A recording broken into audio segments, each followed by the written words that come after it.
Hey everybody, this is Ben Ayers with Everest.Live Class of 2026. We have a super exciting interview today with Oliver Foran. Oliver is an Australian climber that is looking to break the speed record to go from sea to summit of Mount Everest under his own power. In the process, he's raising funds for children's mental health. And Oliver, we're so excited you could be with us. Thanks, Ben. Excited to be on, mate. Yeah. So tell me about your climb. Let's first start by what is it you're trying to do? Tell us about the record you're trying to break and how you're going to do it. Yeah, so I'm looking to break the speed record under human power from sea level to the summit of Mount Everest. So the plan is I'm going to start in the Bay of Bengal in India, and I'm going to ride 1,150 kilometers up into a little Sherpa town called Bung. Yep. There, I'll ditch the bike and I'll start heading out on foot. And what we're going to do is we're going to be trekking through the Makalu National Park. I think it's roughly 150 kilometers to base camp, but halfway through, what we're going to do, little pit stop, we're going to go climb Mera Peak to start acclimatizing for Mount Everest, come back down, finish the trek. We're going to come over the Ampu Lapsha Pass, Path Island Peak, then join on to the base camp trek and get to Everest Base Camp, where then we'll meet up with the rest of the team and start chipping away at Mount Everest, the big goal. Right on. So what's the current record and how long do you think it's going to take you to do it? Yeah, so South Korean climber did in 2013 in 67 days. I got my inspiration from a fellow Australian mountaineer who originally did it in 1990. And he took 96 days. He did it all underfoot, which is just insane. And he's actually been liaising with me a bit on the route too, which is pretty cool. And I just thought I'd put a bit of a modern flair on it. The South Korean climber, he paddled up the Ganges before jumping on a bike and riding in. I wanted to do it in my own way as well. And so I'm gonna ride it. Cool. Very cool. And so it seems to me like, for the record itself, a big key is going to be how much time you do or don't spend at base camp. And it's going to be the weather, right? More than, and that's why you're climbing Mera Peak first, so that you're showing up acclimatized. How many rotations are you planning to do on the mountain this year? Look, a perfect world. I'm climbing with Gelji and Adriana from AGA. And we've spoken about one rotation on Everest before being in position to then head to the summit. Right on. Whether that plays out, who knows? We've got the logistics pretty tight around giving me time at Everest if I need it. But obviously, we all know the more time that you spend at base camp, the worse your condition gets and the harder it will get to summit. So the goal is to go and acclimatize elsewhere for most of it, do one rotation, and then go for it. So now tell us a bit about your fundraising goals and why is this charity important to you? What brought you to that? I guess I'll start kind of when it all became clear that this is what my path was and this was my personal goal. Had a really tough climb at Amadublam last year. We ended up getting to the summit. We had to overcome a bunch of challenges to make it up there. The weather was shocking. I just remember being up there and I was the first group up there for weeks. And I just looked out and it was overcast. I couldn't see anything except Mount Everest. And in that moment, something just clicked and I was like, all right, that is my goal. I'm going to do everything it takes to be in a position to climb Mount Everest. And that was a massive aspiration for me. I remember coming back to Australia and now I had a bit of a tough time after the loss of my mum when I was 16. I just remember 7 years after that, just going through the absolute ringer mentally and just not knowing how to speak about it or who to speak to. And when I was getting ready for Everest, I came into contact when I was giving a speech at a school with an executive at this charity. And I went and met with them and they put forward this idea for a youth mental health gym. Now, this is something that we don't really have in Australia yet, but when they were pitching it to me and we were discussing this idea, it just made sense. And something clicked inside of me. And I said, that's what I want to raise money for, because that's something that I think would have improved my life when I was younger.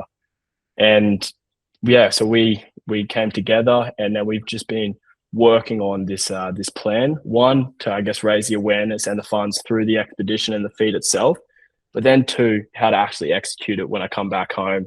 And then how to hopefully improve the lives of that many other people in Australia.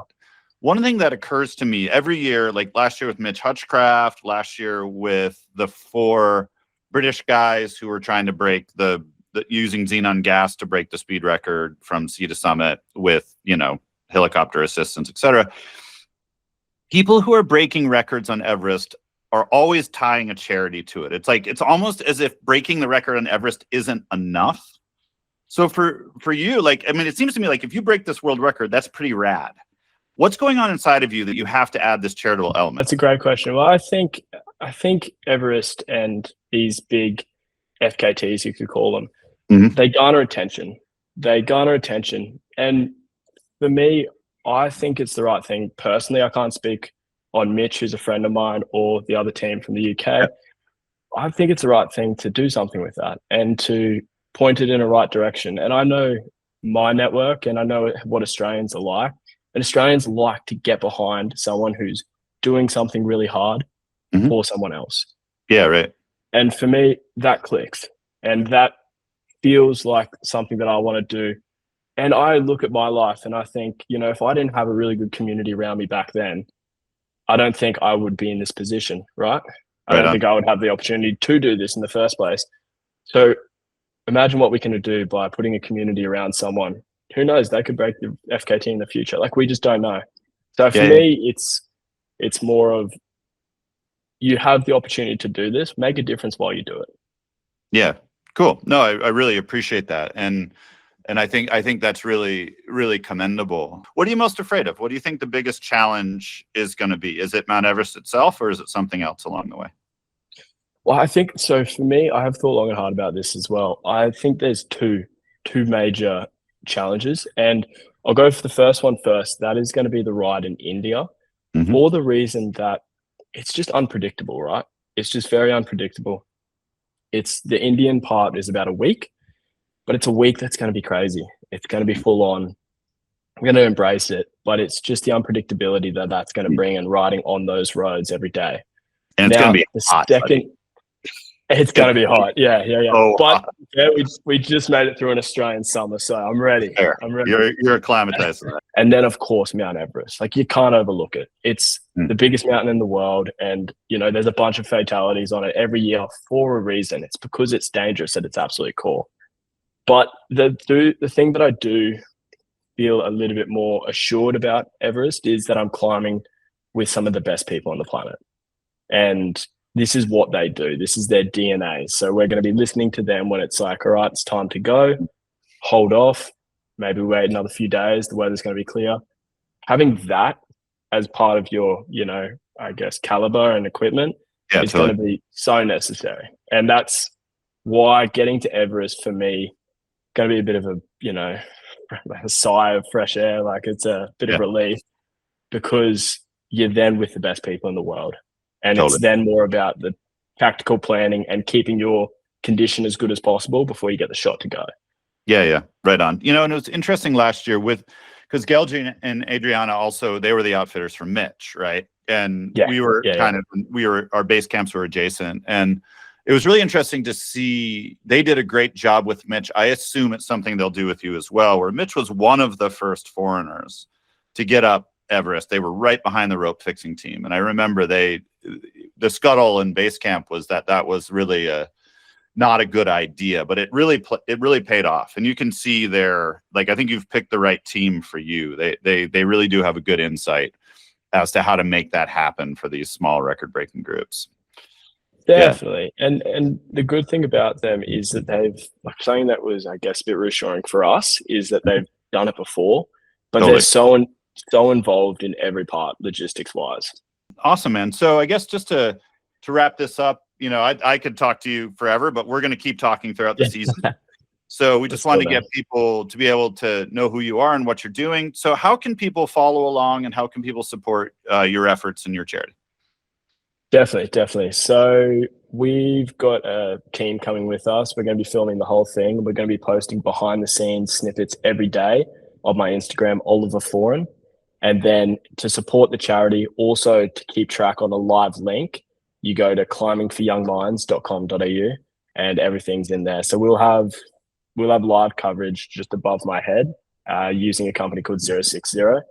for the whole expedition. So you'll be able to come on the journey and see the Khumbu Icefall for yourself. How good? Amazing. That's incredible. Well, we can't wait to follow along, and we'll definitely include those links in the liner notes here. Thanks so much, Oliver. We really appreciate it, and good luck. Thanks, man. Cheers, guys.